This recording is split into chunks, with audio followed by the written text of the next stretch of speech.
আসসালামু আলাইকুম রহমতুল্লাহি বরকাতু। জামাল হজ কাফেলার পক্ষ থেকে আপনাদেরকে জানাচ্ছি শুভেচ্ছা এবং অভিনন্দন।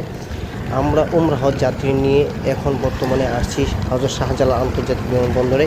আমরা যাচ্ছি উমরাহ পালন করতে। আমরা দেখানোর চেষ্টা করব আসলে আমরা কিভাবে আপনাদেরকে সার্ভিস দিয়ে থাকি। প্রথমেই আমরা তালবিয়া পাঠ করতে করতে আমরা যাচ্ছি হোটেলের দিকে, আপনারা দেখতে পাচ্ছেন।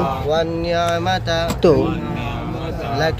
তালবিয়া পাঠ করার পর আমরা হোটেল থেকে ফ্রেশ হয়ে, দেখতে পাচ্ছেন হোটেল থেকে ফ্রেশ হয়ে আমরা যাচ্ছি এখন মক্কা শরীফের দিকে। আমরা পবিত্র কাবা শরীফে চলে এসেছি। আপনারা দেখতে পাচ্ছেন যে দরজার সামনে ধরে সবাই আল্লাহ তাআলার কাছে সাহায্য চাচ্ছে, সবাই গুনাহ মাফের জন্য কান্নাকাটি করছে। আপনারা দেখতে পাচ্ছেন। তো আমরা সবুজ বাতি থেকে 7 চক্কর তওয়াফের নিয়ত করে আমরা চক্কর শুরু করলাম। এবং আপনারা জানেন যে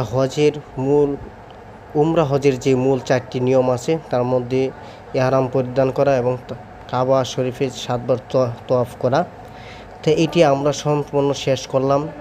প্রত্যেকটা চত্বরে আলাদা আলাদা দোয়া পড়লাম। তারপরে চলে গেলাম সাফা মারওয়া পথে। আপনারা দেখতে পাচ্ছেন সাফা পাহাড়ে গেলাম, সেখান থেকে আমরা যাব মারওয়ার দিকে।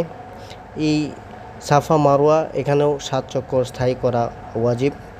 আমরা সম্পূর্ণ শেষ করলাম সাফা মারওয়া। পরবর্তী কাজ হলো মাথা মুন্ডন করা। যেহেতু আমাদের উমরা হজের 4টি কাজ সম্পন্ন হয়ে গেছে, 1 নম্বর হলো ইহরাম পরিধান করা, কাবা শরীফ 7 বার তওয়াফ করা, সাফা মারওয়া স্থায়ী করা। এখন আমাদের বাকি ছিল মাথা মুন্ডন। আমরা মাথা মুন্ডন করার জন্য আমরা যাচ্ছি। বিভিন্ন সাইডে দেখতে পারবেন, মাথা মুন্ডন করার জন্য অনেক নাপিত আছে, আপনারা মাথা মুন্ডন করতে পারবেন। এবং যদি আপনারা জামাল হজ কাফেলার সঙ্গে হজ অথবা উমরা করতে চান, অবশ্যই আমাদের সঙ্গে যোগাযোগ করবেন। আমি আপনাদেরকে জামাল হজ কাফেলার সম্পূর্ণ ডিটেলস আমি দিয়ে দেব একটি ব্যানার আকারে। সবাই ভালো থাকবেন, সুস্থ থাকবেন। আসসালামু আলাইকুম রহমতুল্লাহ।